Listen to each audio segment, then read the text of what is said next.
कस्तूरी तिलकं ललाटपटले वक्षस्थले कौस्तुभम् नासाग्रीवरे मौक्तिकं करतले वेणुकरे कङ्कणम् सर्वाङ्गे हरिचन्दनं सुललितं कण्ठी च मुक्तावली गोपस्त्री परिवेष्टितो विजयते गोपालचूड़ामणि।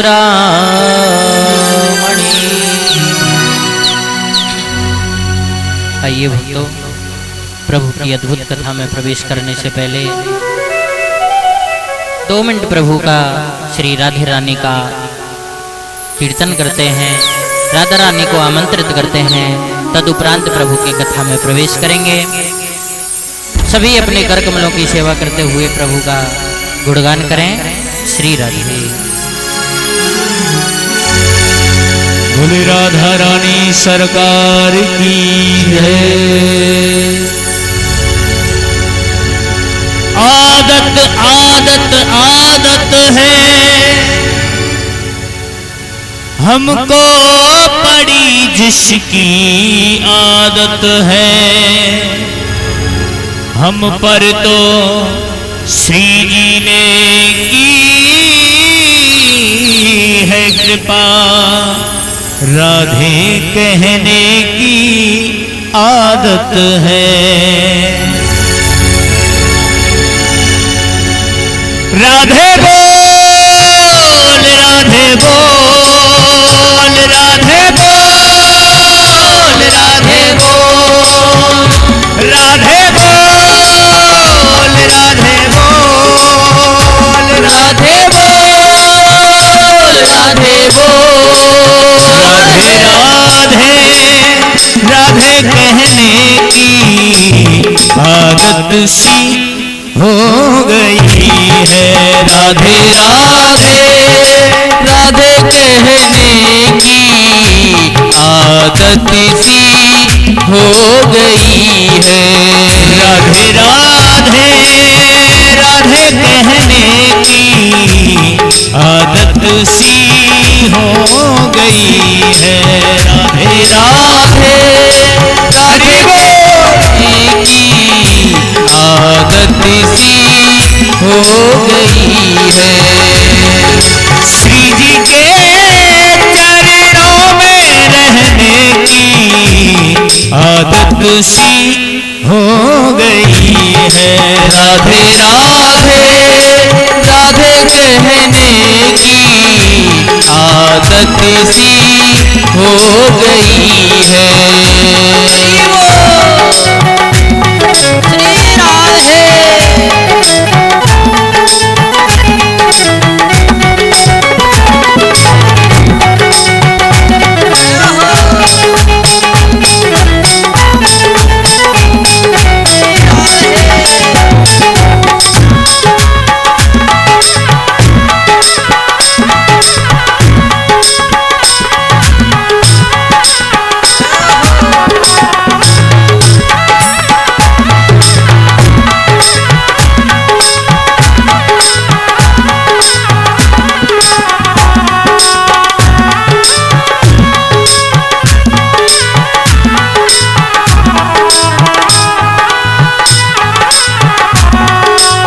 कोई पागल या दीवाना और मस्ताना ही कहे।